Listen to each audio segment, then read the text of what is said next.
I think that feels like a nice package there. Yeah. Wow. Look at those phones lined up. It's Felger and Mazz on 98.5 The Sports Hub. Early on, you can see, like, Jayson Tatum, he's really been motivated not to be a disruptive force.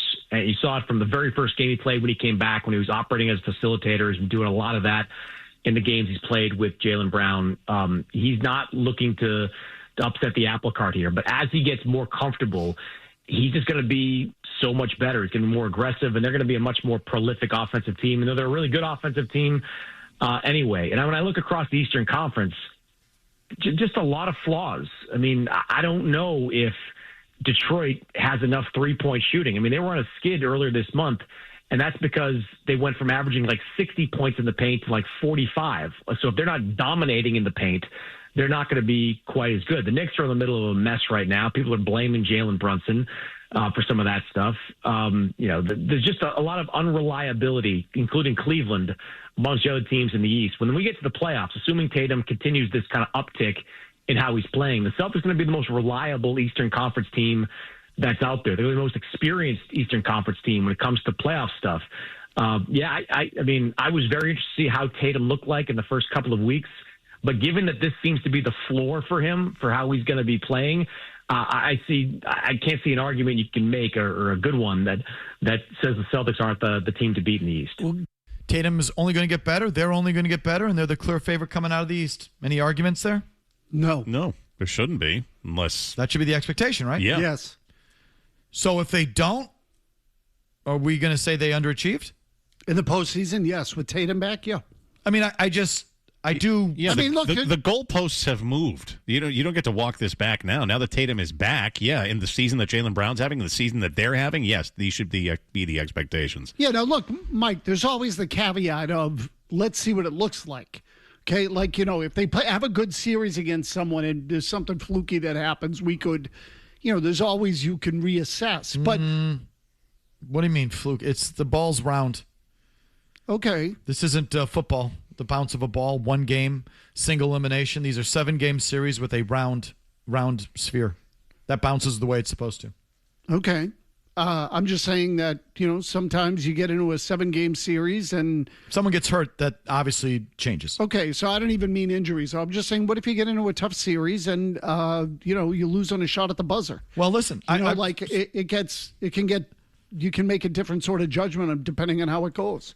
But I would say to you, not for these green teamers. Yeah, I'm not going to make a decision ahead of time until fully on. But if you're asking me, generally speaking, do I think that they should be, the favorite to win the conference? My answer is yes. I'm just saying, most of you agree, lock, stock, and barrel with Chris Mannix, that Tatum should only get better, they should only get better, and they're the clear favorite in the East. There's no one else that you can make a case for. We all agree with that, right? So I'm not talking to you for a second. Right? We all agree with that. So if they come up short, then what do we say? That they didn't came up short. Underachieved. You failed. You underachieved. They failed. And then you criticize why that happened. I just think in Greenland, when it comes to the Celtics, you get it both ways all the time. Of course. And it just doesn't work that way. Now, if you want to give me a different bit of analysis on the front side, which is, it looks good now, they should be the team, but they did gut the roster because of the private equity guys that own the team, wanted to get under the tax. And they do have some unproven playoff performers. I mean, Brown and Tatum, sure. And Derek White to an extent, but what are the rest of them done?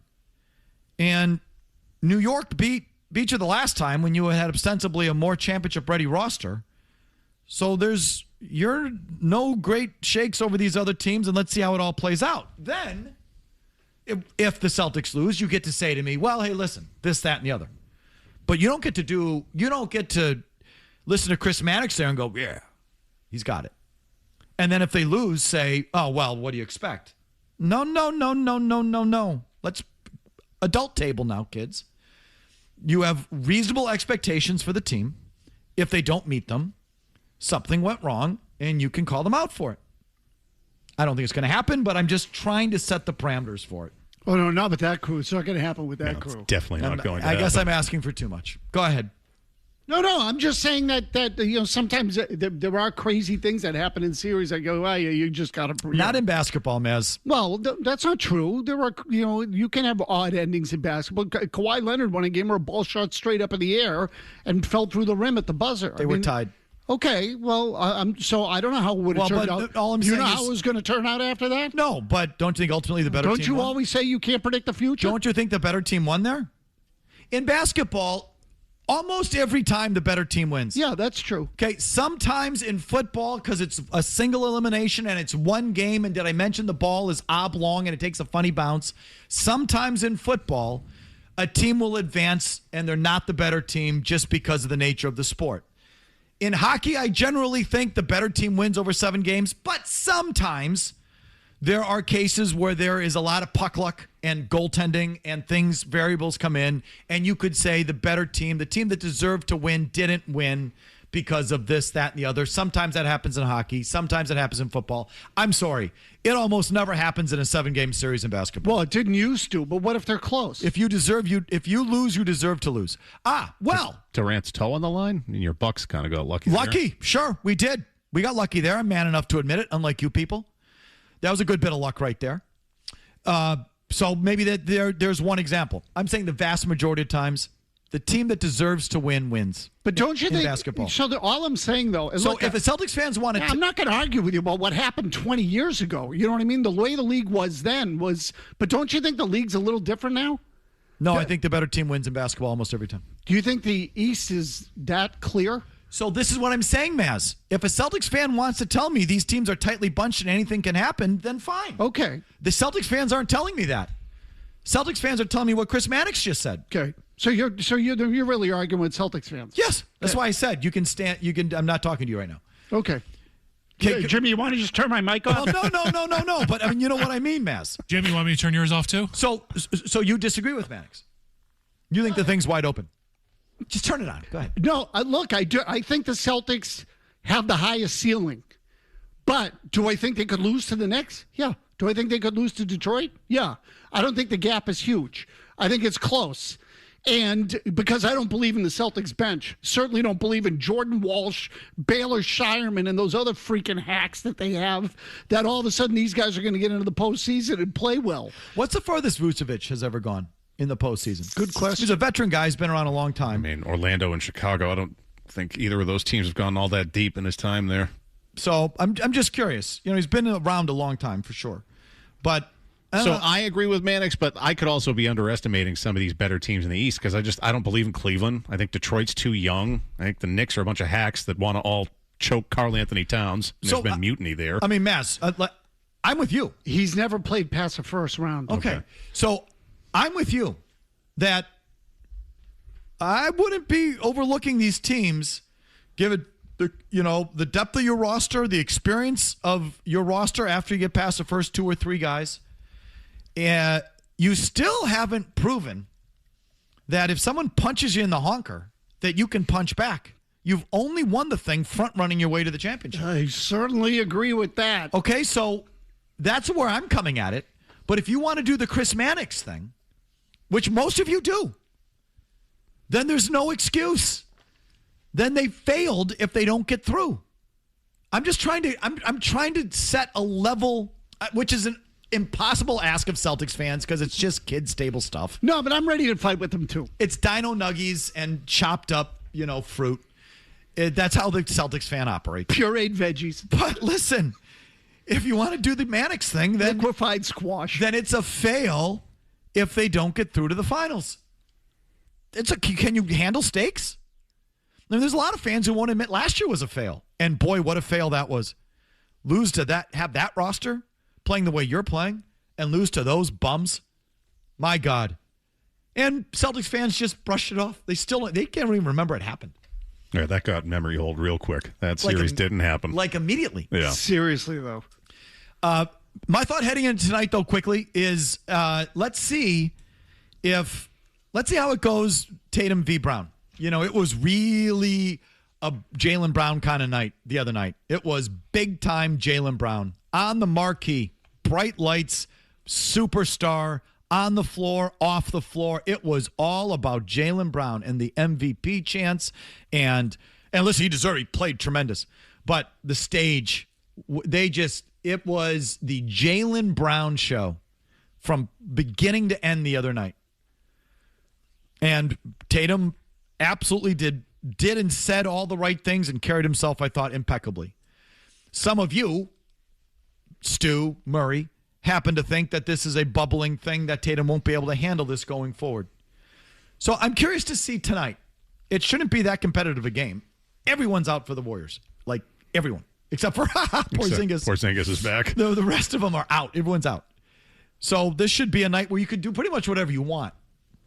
Do they intentionally sort of turn it over to Tatum to give him a little massage, little cradle of the sack? You know what I mean? Little sack cradling tonight. Little ball scrub? Yeah, make him feel good.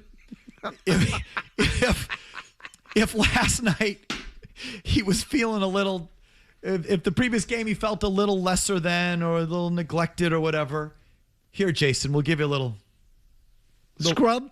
Not scrub. Little undercarriage treatment here. For an extra couple of bucks, we'll do the undercarriage. We'll prop you up a little bit and give him a night. Watch to see it. You know, the NBA, it's just a contrived kind of thing, and it's an important thing about. Well, I could totally see that. Keeping everybody happy. Can't you see it coming tonight? Definitely, yeah. Porzingis has been pretty good lately. Not that he can win the game by himself, but he's actually the last couple of games been all right. But it's just sort of engineered to be, especially with Jayson Tatum v. Steve Kerr from the Olympics a few years ago. Tatum wants to send it right back up his backside. That's a good one. Who's broadcasting the game tonight? Just FYI. ESPN. So, don't you love yet another national NBA game, marquee matchup? No Curry, no Butler, not even Horford. You know what I mean? It's like. And then, don't you have the Timberwolves this weekend? And no Anthony Edwards on NBC on Sunday night. Is that right? Correct. Yeah. How do they already know? Because it's the NBA. The big games. It's Wednesday. The big games that you want to tune into, the best players are always out, almost like every time. You almost never get. It almost never happens where you get a game you want to see with this guy versus that guy. And they're both playing. It just doesn't happen in that league. Or they get ejected in the middle of the game. All right. Something happens. You just don't get it. How does he already know he's out on Sunday? Is this like Big Lebowski? I don't roll on Shabbos? Like it's. At least he's got a right knee injury. I think. It's the NBA. It was a nationally televised marquee matchup between the Celtics and Anthony Edwards, and Anthony Edwards is out. If he wasn't out, someone else would be out. And you get a big nationally televised broadcast tonight. Warriors Celtics, great game. Nope. Butler, Curry, Horford, there's more. Out. It's just what happens. Some product. Holy crap. When's Curry coming back? Is he supposed to be back at some point? He'll be back for the... he was out at Strega last night. I know that. He'll be back. Was he? Yeah. Oh. He'll be back for the... Who's in last place? He'll be back for the Bullets game on Tuesday night on local TV. Oh, and he'll go for 85. But if he plays the marquee game on ESPN or the Peacock, forget about it. He's out. Yep, that's the way the NBA goes. But let's see tonight if they engineer a Tatum night. Give him a little nut scrub. Yeah, a little scrub with what do you think? With an exfoliant. A little cradle, just a little cradle. For Tatum, because maybe feeling down after the other night. Got a little sand in there. For all right, back to your phones on everything right after. Now, more of Felger and Mazz. Now, on the Sports Hub. And I've been able to be in this, like, in the role where I'll be able to, like, kind of control things and everybody's kind of playing off me. I've been in those roles seldom over the years, but this year for an extended amount of time, I've been able to be in that position. And then it's honestly, I feel like I still have a lot of room to grow. I feel like even now, over the last couple of games, I've, adjusted my game, and then I'm still continuing to get better. I think my playmaking ability, seeing the floor, taking my time, all of that stuff is still continuing to improve. But it's my first opportunity in my career where I've been able to do this for an extended period of time. And obviously, regardless, people are going to have their critiques and their criticism, but it's a completely different flow when people play off of you or when you play off others. It's two completely different things. I know, from people watching the game, you just think like you just roll the ball out and everything's supposed to work great players are all supposed to fit together, but it doesn't always work like that. You know, sometimes you got to take a back seat, or sometimes you got to, you know, play more off ball. So everything shifts. But this year I've been able to kind of like play at my own pace, and I've been kind of being able to control my own destiny. So he finally has this role that he's always wanted, and as we said yesterday, Mazz, I think he really likes it. Well, he definitely likes it. And who wouldn't? You know, it's quite a thing to be in that league and to be among the best in that league and to be one of those guys in that league. Like, that's the highest level in that sport that he's dedicated his life to. So I wouldn't expect him to feel anything other than that. He's not afraid to express it. No. And so we'll see how that is all going forward. So back to your thoughts on this and everything else. How about Sully in Boston on the Celtics? Go ahead, Sully. Yes, gentlemen. I just think it's kind of interesting that, the focal point has been emphatically on three-point shooting, and your cat boy producer there stirring up, erroneous soap opera narratives about Tatum and Brown, and I haven't heard anything about them being the best scoring defense in basketball. Only they allow 107 points per game, and that travels. That goes if you're visiting, if you're away, or if you're at home, and that definitely plays a big role in the playoffs. Sully, is there any concern, Sully, that they've gotten that in the regular season because they've got a bunch of young guys who are selling out, and sort of you're out efforting a lot of teams at this time of year, and then when you get to the playoffs, the effort levels out, and that can you count on that exact level in the playoffs? All right. Well, instead of Shireman, it's going to be Tatum in this starting lineup. I'll take that. Okay, so there's no concern. He thinks that everything's awesome. The exact. Well, I mean, it might be. I'm just saying that. I mean, on his best day, yes, for sure, I'd take Tatum over Shireman in terms of their overall athletic ability. No, I know what you mean. But, a lot of times great offensive players don't, even in the playoffs, they rest on the defensive end so they can be ready on the offensive end.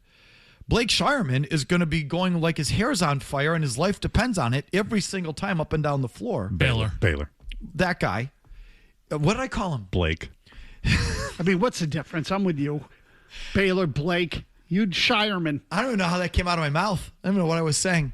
But anyway, I think the Celtics, and to their credit, have sold out. And they got a bunch of young guys who are emptying the bucket on a nightly basis, and Mazzulla's getting it out of them and all of that. That does tend to level out when you get in the postseason because the level of effort. In the regular season, the level of effort really varies night to night and team to team. It really does. In the postseason, it tends to level out. So let's see what that looks like, is my point. But to your point, and this relates to what the caller was saying. If you go by net rating, okay, Oklahoma City is the best team in the league. The Celtics are second. Okay, are they and now the gap is a couple of points, whatever, but are they, so if you go by that, if you go by just what the caller's talking about, per 100 possessions, they're top 5 defense in the league, and they're top 2 offense in the league. Well, you go by that, they should be in the finals contesting Oklahoma City for the championship, and maybe they will be. But the gap between them and, say, number 5 is really not that big. The Knicks are in that area. So if you want to believe that they are clearly the second best team in the league, they should be in the finals. I think guys like Shireman are going to get into the playoffs and crap their pants.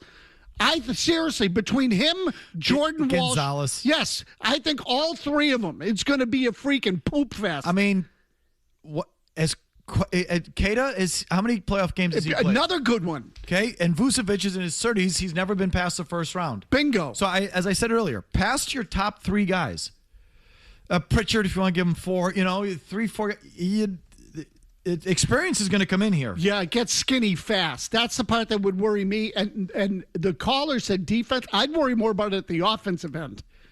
Because on that end of the floor, as you said, when everyone else is playing hard, wait till they start crapping every time someone closes the gap on him on his jumper. Ray in Cumberland has a Bruins thought. Hi, Ray. Hey, what's up, Felger? I got one slight disagreement. I honestly think Marco Sturm's done a pretty good job so far this year, and I'm actually kind of scared to ask you this after you called Celebrini a jag, but besides Pasternak and Geeky, who on this team are top 6 forwards? Okay, so did I call Celebrini a jag?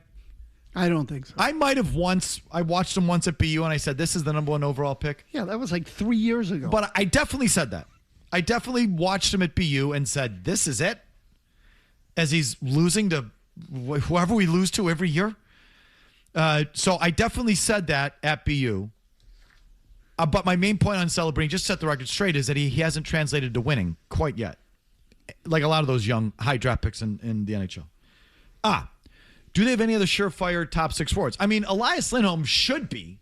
Statistically, he's a second-line center. Based on his salary, he should be. Based on his salary, based on his resume, based on his track record, based on his stats, he should be.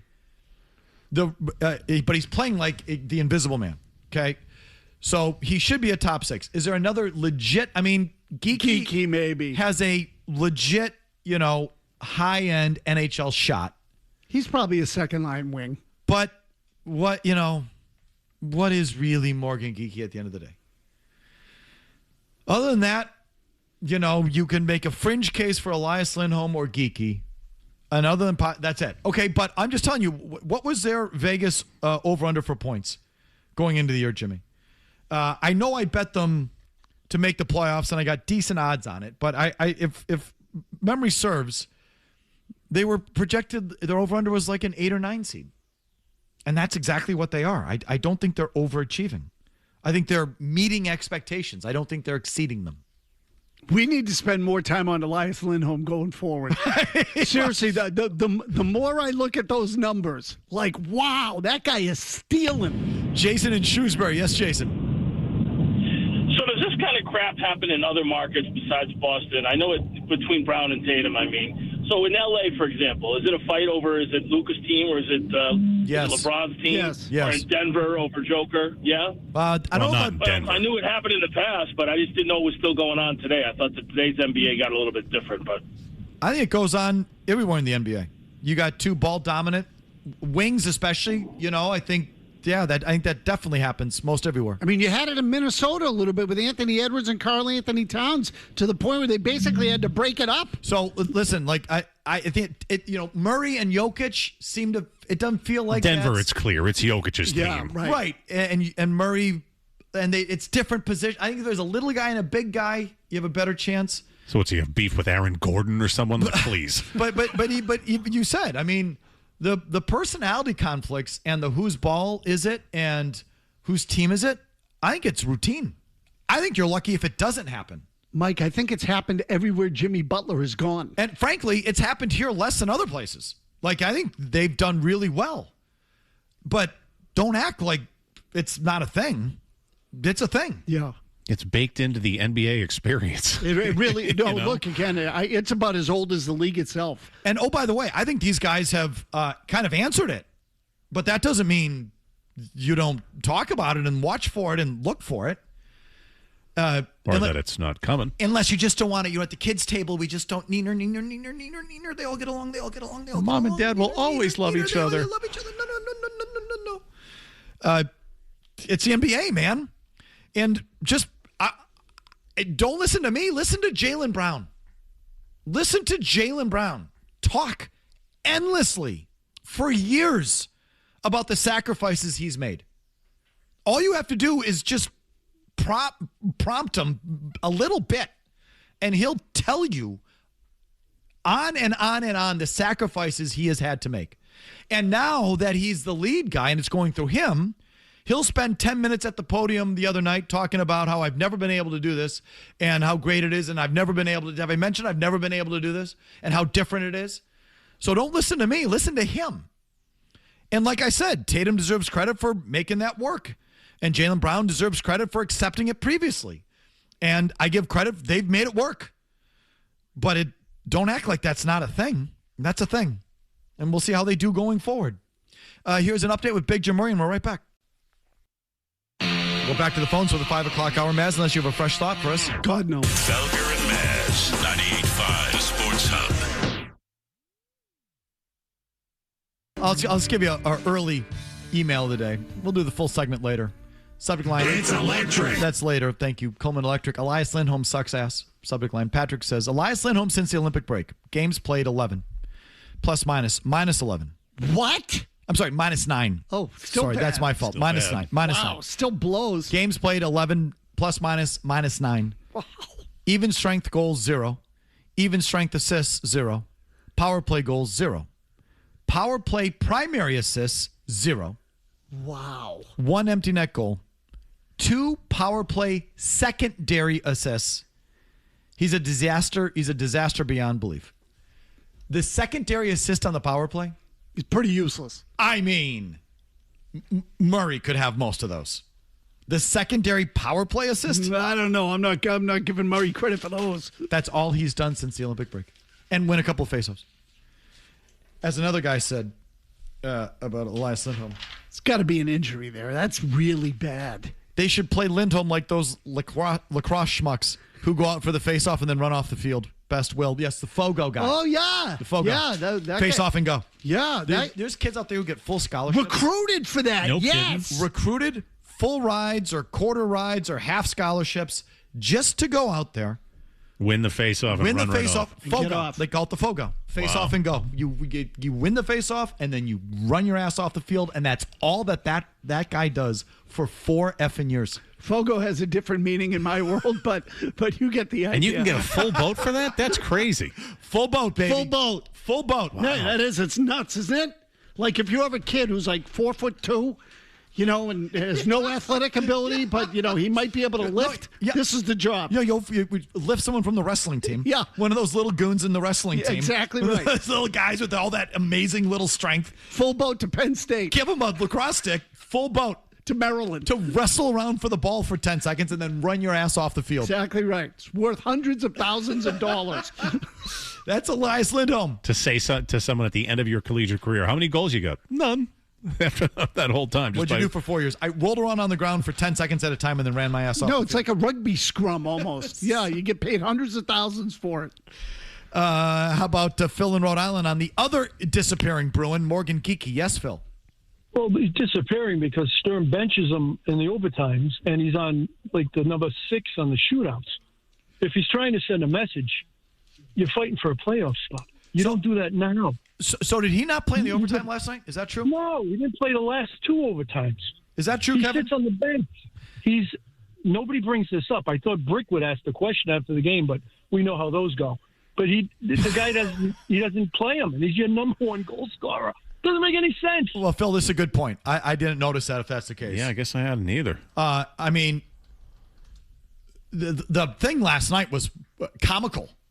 The Bruins just kept reversing it and circling back and circling back and circling back. They must have possessed the puck for like 2 straight minutes. No, it did. It went over 2 minutes. Where all they did was circle back into the neutral zone and then swap a guy out onto the ice. I thought they were just killing time to get Pasternak back out there, of course, because that's all they seem to care about is getting Pasternak a goal in this spot. But Geekie doesn't come out there once. They desperately needed to shoot the effing puck in that thing. He's right. Geekie did not play in the overtime. Is that because he didn't skate very? He's not like the greatest skater. I mean, that must be, or I don't know. You can't have a bigger liability out there in your own zone than Pasternak, as evidenced by the fact that he once again just aimlessly careened into his own player and knocked out Zaka like a bowling pin, leaving 2 guys wide open at the side of the net. I mean, so what? They're afraid of Geekie being some sort of liability? Then what the F is Pasternak doing out there? There is no bigger liability than David Pasternak. Yet he gets out there all that time and Geekie doesn't? Why? Someone should ask this. Maybe I'll jump on the next one. Join the conference call again. Why is Pasternak out there with you preserving a 1-goal lead and the net empty on the other side, but Geekie, who's your leading goal scorer, doesn't get out there in those situations or the 3-on-3? Why don't they play him on the 3-on-3? Just make sure you use the right voice when you get on. Yeah, Marco. How come you don't use Morgan in the overtime? Vinny in the car on the Celtics. Yes, Vinny. Gentlemen, the only station I can vent on. Thank you very much. It drives me absolutely crazy when Tatum hits a 3 and he looks down at his hands like he's Moses parting the Red Sea. Corny. It's not just him. It's become a thing. Like what? Like that's the newest Selly in the NBA. Or like, I've seen it, but who first did this for the Celtics a couple of years ago? He scored with his left. He's like, yeah, I did with my left. Look at my left. Who was that? Who did that? It'll come to me. Felger at 98.5 The Sports Hub. Email me this. I'm going to start doing Avery it after Bradley or someone like that. Or I'm going to start doing it after a good take. How do you like that? It's so corny. So what's the actual quote bubble when you score a basket and then you look at your hand? Like the hand is dipped in gold. You see, it's the. I love you, man. Ooh, don't touch. You're the greatest. That's too hot to touch. You're talking to me because you are something else. Look at that. Look at that thing of beauty. Look at that. It's you and me, babe. Look at you. See that? Look at you. So dumb. No, that's the weapon. Is the hand. Look at so dumb. It was Marcus Smart. Well, it was smart. Oh, it was. It was smart. I remember that. Okay, so Jason, I'd rethink it. If you're taking cues from that bum, look at that. Look at that. Can you believe he just did that? Should give you a name. Commercial-free segment comes your way next. Felger and Mazz continue on the Sports Hub. It's up to Roman Anthony. Venezuel, the best in baseball. For a team that was carrying a country, a World Baseball Classic title. But they take down the defending champion Japan. They get past the surprise of the tournament in Italy. And then take down another juggernaut in the United States. They don't just make everybody happy, but they bring home the trophy, winning the WBC for the first time. We can sum it up with Murray's pre-show email. Murray was invested. We were all invested. This was a good product. I liked this thing the last Yeah, it couple was. of It was weeks. good. I agree. It really was. So we engaged, and we're reacting. I mean, whether, Mazz said he was rooting for Venezuela. I found myself rooting for the other team once the games got going. I did. But I still think that it's a real indictment on American baseball that they can't win this thing. Murray says a night of embarrassments between Team USA and the Bruins. First with the baseball. Here was last night's lineup numbers against Eduardo Rodriguez going into the game. Career numbers versus Eduardo Rodriguez. Witt, 718 OPS. Harper, 750 OPS. Judge, 627 OPS. Schwarber, just 111. But Bregman, over 1,000. Will Smith, 510. Terang, over 1,000. Buxton, 453. And Eduardo Rodriguez shoved their bats down their throats. Gutless pukes. They didn't advance a runner past second base till past the seventh inning, I think. Isn't that unbelievable? Couldn't leak a drop against factually one of the worst starting pitchers in Major League Baseball. That's Eddie Rodriguez. ERA of 5 the last couple of seasons. 2 full seasons, full-time starter. He only started 10 games 2 years ago. He must have been hurt, or he's taken a couple leaves, hasn't he, from the game? Yes, he has. Something like that. Correct. But pretty much when he's in there, he starts. He made 29 turns last year. Full-time starter, over a 5 ERA. There's only half dozen guys in baseball who get to do that. If you have a 5 ERA, you don't get to start every 5 days. This guy does somehow. He blows. And you couldn't leak a drop against this guy. Anyway, Murray says, and yet, I can tell you in real time before that Harper at-bat, I thought that mound visit by Santana was foolish and was going to stunt the momentum for Venezuela, and sure enough, tie game. Holy crap. And then just like that, Whitlock crapped himself. The effing Red Sox lost us the game. Anthony and Whitlock crapped themselves, and Abreu shows up for the enemy team. No matter what, the Red Sox still F us. Screw them. It did have that air of that to me towards the end of that game. And look, Anthony overall had a good WBC. That last at-bat just was like, let me quickly whiff so we can end this thing. Well, let me tell you, at least the guy he was going against is bona fide. Yeah, that's true. He pitches for the Cubs at the back of their bullpen. What's it, Padilla? I can't remember his name. He's good. Palencia, Daniel Palencia, yep, is a really good reliever for the Cubs. Up until you got to Palencia, it's kind of one fringe guy after the next. Rodriguez, again, factually one of the worst starting pitchers in all of Major League Baseball. Then came Edward Bizardo. Remember him? He was with the Red Sox. He pitched here, yeah. In 21-22, he pitched 14 games over those 2 seasons. He had a decent year last year in Seattle, but he's nothing special. 2.5 ERA. He's a setup guy. and has bounced around Major League Baseball. Next guy was Jose Butto, another setup guy, nothing special. He's 27, has only 5 career saves. No, they had a few guys in that game who are really aren't even in the big leagues. 3.90 ERA between New York and San Francisco last year. Then came Angel Zerpa. Maybe it's Angel Zerpa. Last 3 years out of the Kansas City bullpen, ERAs of 4.8, 3.8, 4.18. Now I guess he's in Milwaukee. We got him. Then came this Andres Machado, who you did get to. That's who Bryce Harper got to. But career 4.48 ERA. He played for Kansas City in 2017 and then nothing until Washington in 2011. So he took 4 years off when he was in Japan because he's back in Japan right now. He's 30. Right. He was the guy who was in Japan. Yeah. It was one bum after the next. And I looked up Rodriguez. There were 70 pitchers in baseball last year through 150 innings. He ranked 63rd in ERA. So it's like these were not high-end. These were just run-of-the-mill major league pitchers. And you couldn't get past second base till the 8th inning? You couldn't leak a drop? That is a gag of epic proportions. And then picking up Murray's email, and then that dopey DeRosa said after the game, quote, on not using Padres closer Mason Miller in the 9th, he's, quote, honoring the Padres.